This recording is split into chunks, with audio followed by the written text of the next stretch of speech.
NEET परीक्षा में कथित अनियमितताओं को लेकर देश भर में छिड़े छात्र आंदोलन और उसके बाद केंद्रीय शिक्षा मंत्री धर्मेंद्र प्रधान के इस्तीफे के बाद से ही राजनीतिक गलियारों में बयानों का दौर जारी है। इस बड़े राजनीतिक घटनाक्रम पर दिल्ली की मुख्यमंत्री रेखा गुप्ता की भी प्रतिक्रिया सामने आई है। सोशल मीडिया प्लेटफॉर्म एक्स पर एक विस्तृत पोस्ट साझा करते हुए मुख्यमंत्री रेखा गुप्ता ने धर्मेंद्र प्रधान के कार्यकाल, उनके शिक्षा सुधारों और उनके इस फैसले की जमकर सराहना की है। दिल्ली की मुख्यमंत्री रेखा गुप्ता ने अपने संदेश में धर्मेंद्र प्रधान की राजनीतिक और सार्वजनिक जीवन के मूल्यों को रेखांकित किया है। उन्होंने लिखा कि धर्मेंद्र प्रधान जी अपने सार्वजनिक जीवन में हर दायित्व को पूरी निष्ठा, ईमानदारी और पूर्ण समर्पण के साथ निभाया है। केंद्रीय शिक्षा मंत्री के रूप में उनका कार्यकाल देश की शिक्षा नीति में ऐतिहासिक बदलावों का गवाह रहा है।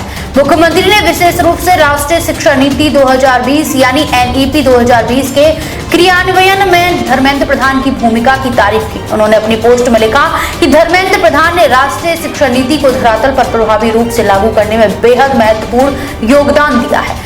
उनके नेतृत्व में देश की शिक्षा व्यवस्था में कई सार्थक और बुनियादी सुधार देखने को मिले हैं। भारतीय भाषाओं को प्राथमिक और उच्च शिक्षा को बढ़ावा मिला, तकनीकी शिक्षा का तेजी से विस्तार हुआ और देश के करोड़ों विद्यार्थियों के लिए नए अवसर पैदा हुए।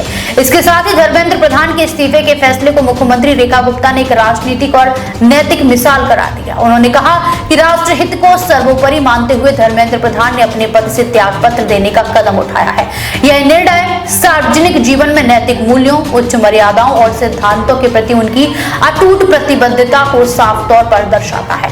अपने संदेश के अंत में दिल्ली की मुख्यमंत्री ने धर्मेंद्र प्रधान के भावी जीवन के लिए शुभकामनाएं दी। उन्होंने कहा कि राष्ट्र सेवा के उनके सतत प्रयास निरंतर नई ऊंचाइयों को प्राप्त करें और उनके उज्जवल भविष्य की हम हार्दिक कामना करते हैं। सीएम रेखा गुप्ता के इस बयान से यह साफ है कि भले ही छात्रों के दबाव और नैतिक जिम्मेदारियों के चलते धर्मेंद्र प्रधान ने पद छोड़ दिया है, लेकिन पार्टी और सरकार के भीतर उनके कार्यकाल और योगदान की सराहना की जा रही है। एक तरफ जहां विपक्षी दल और छात्र संगठन इस इस्तीफे को अपनी मांगों की जीत के रूप में देख रहे हैं, वहीं सत्ता पक्ष से जुड़े नेता धर्मेंद्र प्रधान के इस कदम को राष्ट्रहित और नैतिक मूल्यों की मिसाल बता रहे हैं। नए शिक्षा मंत्री प्रहलाद जोशी के कार्यभार संभालने के बाद अब देखना यह होगा कि शिक्षा व्यवस्था में जारी इन सुधारों और छात्रों के भरोसे को फिर से बहाल करने की दिशा में अगला कदम क्या होता है। देश विदेश की तमाम बड़ी खबरों के लिए देखते रहें किनी टाइम्स। वीडियो को लाइक करें, चैनल को सब्सक्राइब करना ना भूलें।